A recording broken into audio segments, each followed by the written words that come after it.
आप देख रहे हैं जय भारत टीवी।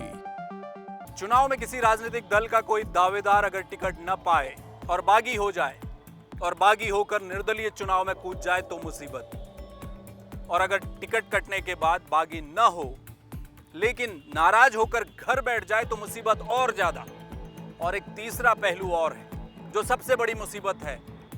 टिकट कटे, चुनाव न लड़े, नाराज होकर घर भी न बैठे लेकिन खुद को सक्रिय दिखाते हुए मैदान में खड़ा हो जाए, दूसरे प्रत्याशी का समर्थन करते नजर आए लेकिन पर्दे के पीछे राजनीतिक गोटियां भिड़ाकर अंदर खाने कोई खेल कर दे तो परिणाम बदल जाएगा। केदारनाथ उपचुनाव में भाजपा ने अपने दो दमदार दावेदारों के टिकट उड़ा दिए। अब बीजेपी इसमें तो कामयाब हो गई कि इन दोनों दावेदारों को घर पर ही रोक लिया, चुनाव भी नहीं लड़ने दिया। लेकिन क्या नाराज होकर घर बैठ जाएंगे या वो जो तीसरा विकल्प जिसकी मैं बात कर रहा हूं कि खुद को सक्रिय दिखाकर मैदान में तो उतरेंगे, बीजेपी के प्रत्याशी की मदद करते भी नजर आएंगे लेकिन अंदर खाने इशारा हो जाए तो फिर बीजेपी के लिए मुश्किल खड़ी हो जाएगी। नमस्कार, जय भारत टीवी देख रहे हैं आप, मैं हूं हेमबट। लोकसभा चुनाव में जब बीजेपी बहुमत से नीचे उतरी तो सबसे बड़ा दुख प्रधानमंत्री नरेंद्र मोदी को हुआ। इस दुख के बाद सबसे बड़ा मलाल यह था कि अयोध्या भी हार गई और उसके बाद बद्रीनाथ हो गया। बद्रीनाथ की हार ने तो बीजेपी और प्रधानमंत्री के जख्मों पर नमक का काम किया। अब केदारनाथ का उपचुनाव सामने खड़ा है। अयोध्या से तो फिर भी प्रधानमंत्री नरेंद्र मोदी का इस तरह का नाता नहीं रहा जैसा बाबा केदार से रहा है। अभी से नहीं, जब राजनीति में सक्रिय भी नहीं हुए थे तब से बाबा केदार की शरण में प्रधानमंत्री आ रहे हैं। तो आप समझ सकते हैं बीजेपी के लिए केदारनाथ चुनाव क्या है। और यही कारण है कि जैसे ही केदारनाथ में चुनाव की स्थितियां बनने लगी तो दिल्ली से चले भाजपा के प्रदेश प्रभारी प्रधानमंत्री नरेंद्र मोदी का एक सख्त संदेश लेकर पहुंचे और मुख्यमंत्री पुष्कर सिंह धामी से लेकर बीजेपी के प्रदेश अध्यक्ष महेंद्र भट्ट से लेकर तमाम संगठन के पदाधिकारियों और मंत्रियों विधायकों को बता दिया गया कि चाहे कुछ हो जाए केदारनाथ हाथ से निकलना नहीं चाहिए। और इस रणनीति को अपनाते हुए बीजेपी ने केदारनाथ चुनाव में टिकट बंटवारे पर ऐसा निर्णय लिया जिसने सभी को चौंका दिया। आशा नौटियाल को बीजेपी ने टिकट दिया। आशा नौटियाल बीजेपी कैडर की है। बीजेपी ने अपनी एक परंपरा को तोड़ा, उत्तराखंड में तोड़ा कि मृतक आश्रित के घर टिकट नहीं गया। कुलदीप रावत जो कि निर्दलीय लगातार 2 चुनावों में बेहतर प्रदर्शन कर रहे थे, जब लोगों को लग रहा था कि वो लोकसभा चुनाव से पहले बीजेपी में शामिल हो गए हैं तो उनका टिकट तो पक्का है और अगर उन्हें टिकट मिलता है तो वो एक तरफा सीट निकाल भी लेंगे। लेकिन बीजेपी ने ऐसा कुछ किया नहीं, आशा नौटियाल पर भरोसा जताया। ऐश्वर्या रावत का टिकट कटा, कुलदीप का टिकट कटा। बीजेपी ने न तो सिंपैथी के वोट बैंक पर नजर डाली, उसे दरकिनार कर दिया, और न ही कुलदीप रावत का वो अटूट वोट बैंक जो उनसे कभी छिटका है ही नहीं पिछले 10 सालों में, उसको भी दरकिनार कर दिया। तो यहां से क्या बीजेपी ने जब 2 टिकट काटे तो फिर करार क्या हुआ, ऐश्वर्या रावत को क्या कहा गया और कुलदीप रावत को क्या कहकर मना लिया गया, ये मैं आपको अभी खबर में आगे बताऊंगा कि वो डील क्या है, वो करार क्या है जो बीजेपी ने इन 2 नेताओं से किया है। लेकिन पहले आप ये समझिए कि बीजेपी ने दोनों को घर में तो रोक लिया लेकिन क्या उनकी नाराजगी खत्म हुई है या फिर वो तीसरा विकल्प जो कि अपने आप को सक्रिय दिखाने का है, कहीं ऐसा तो नहीं हो रहा।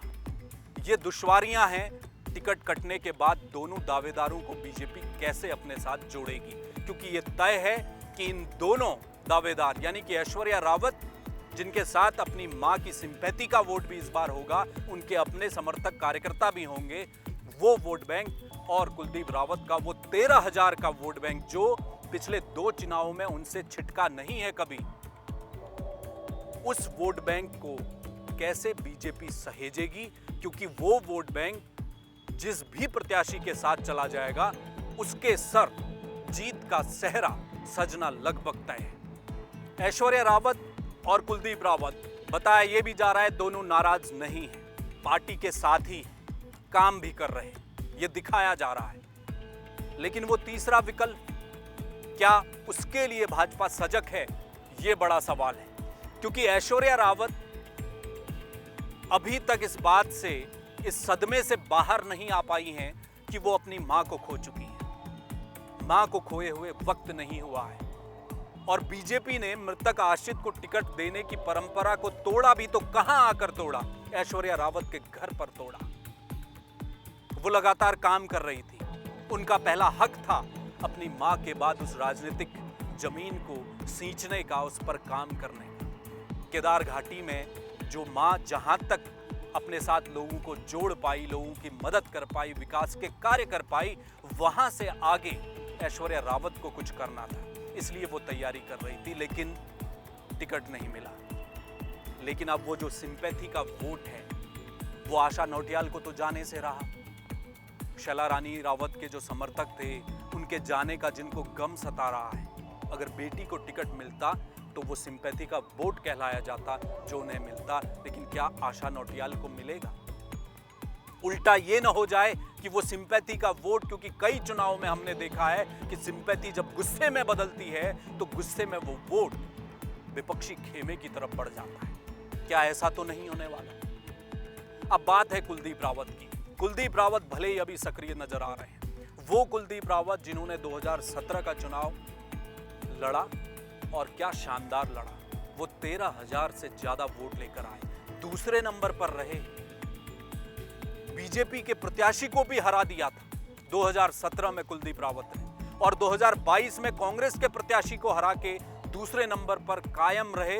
और बेहद दिलचस्प है कि एक निर्दलीय व्यक्ति जो चुनाव लड़ रहा है, उसका वोट बैंक छिटक ही नहीं रहा पिछले 10 साल से। 13,000 प्लस 2017 में वोट लेकर आए, 13,000 प्लस ही 2022 में कुलदीप रावत वोट लेकर आए। यानी कि कुलदीप रावत के वोटर ने आज तक पिछले 10 सालों में ईवीएम का कोई और बटन नहीं दबाया है कुलदीप रावत के अलावा। तो क्या वो समर्थक जो पिछले 10 सालों से इंटैक्ट कुलदीप रावत के साथ खड़ा था, उसे क्या इशारा मिला है? वो क्या कमल के फूल का बटन दबा पाएगा? कुलदीप रावत दावा कर रहे हैं कि वो खुश हैं, लेकिन वो जो तीसरा विकल्प है, उसने बड़े बड़े लोगों की राजनीतिक गणित को बदला है, और परिणाम भी चुनाव में बदल दिए जाते हैं, ये आप जानते हैं। अब मैं जो बात आपको शुरुआत में कह रहा था कि इन दोनों को बीजेपी घर में रोकने में कामयाब हो गई, लेकिन इनकी नाराजगी गई या अंदर खाने कुछ होने वाला है, ये अलग विषय है। लेकिन भाजपा इनको चुनाव लड़ने से रोकने में कामयाब रही। और इसके लिए बताया ये जा रहा है, जो संगठन से, बीजेपी के लोगों से जो चीजें पता चल रही हैं, बताया ये जा रहा है, जो कुछ समर्थक बता रहे हैं, कि ऐश्वर्या रावत को कहा गया है कि आप राजनीति करना चाहती हैं, बिल्कुल करिए, बीजेपी आपकी पार्टी है, आज तक आपकी मां ने सेवा की है, अब आप भी हमारी पार्टी में रहकर जनता की सेवा कीजिए, पार्टी आपके साथ खड़ी है, आपको परेशान होने की बिल्कुल जरूरत नहीं है।